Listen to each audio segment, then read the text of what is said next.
Drugs అన్నటువంటిది ఒక సామాజిక మహమ్మారి అనాలా, లేకపోతే కనుక ఈజీగా యువతని అట్రాక్ట్ చేస్తున్నటువంటి ఒక దుర్వ్యసనం అనాలా?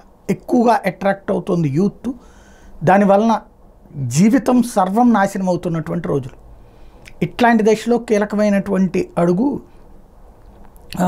ఏదైతే మొన్న రేవంత్ రెడ్డి పిలిపించారు, సినీ నటులని మీరు స్పందించండి, మీ మీదన ఎక్కువగా యువత అంతా కూడా ఫ్యాన్స్ అంటే మీకే ఉంటారు కాబట్టి మీరు స్పందించండి అని. ఏదైతే చిరంజీవి డ్రగ్స్ మీద ఒక వీడియో రిలీజ్ చేసినప్పుడు ఆయన మిగతా సినీ సమాజం స్పందించదా అని అడిగినటువంటి సందర్భం ఉంది. ఇప్పుడు 1 by 1 స్పందిస్తూ ఉన్నారు. జూనియర్ ఎన్టీఆర్ ఇదే అంశం మీద స్పందిస్తూ యువతరం ఖచ్చితంగా డ్రగ్స్కి సంబంధించినటువంటి విషయంలో జాగ్రత్తగా ఉండాలి, కంట్రోల్లో ఉండాలి అన్నటువంటిది.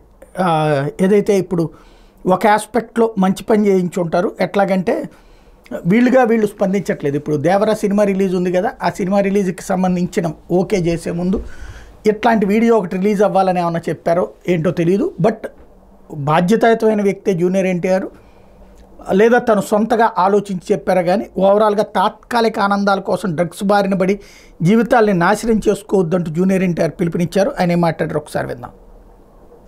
మన దేశ భవిష్యత్తు మన యువత చేతుల్లోనే ఉంది. కానీ కొంతమంది తాత్కాలిక ఆనందం కోసము, క్షణికమైన ఒత్తిడి నుండి బయటపడటం కోసము, సహచరుల ప్రభావం వల్లను, స్టైలను, మాదక ద్రవ్యాల పట్ల ఆకర్షితులు కావటం చాలా బాధాకరం. జీవితం అన్నిటికంటే విలువైనది. రండి, నాతో చేతులు కలపండి. డ్రగ్స్ రహిత సమాజమే లక్ష్యంగా కొనసాగుతున్న తెలంగాణ ప్రభుత్వ సంకల్పంలో భాగస్వాములు అవ్వండి. మీకు తెలిసి ఎవరైనా డ్రగ్స్ అమ్మటం కానీ, కొనటం కానీ, వినియోగించటం కానీ చేస్తున్నట్లయితే వెంటనే Telangana anti narcotics bureau phone number 8712671111కి ఫోన్ చేసి సమాచారం అందించండి. ఇది మంచి పిలుపు. ఇది ప్రభుత్వపు ఆబ్లిగేషన్. ఇప్పుడు ఒక్కొక్క సినీ నటుడు ప్రభుత్వ ఆబ్లిగేషన్ కాదు, సమాజపు ఆబ్లిగేషన్. ఇందులో ఇన్వాల్వ్ అవ్వడానికి ప్రతి ఒక్కళ్ళు ముందుకొస్తూ ఉండటం సంతోషం.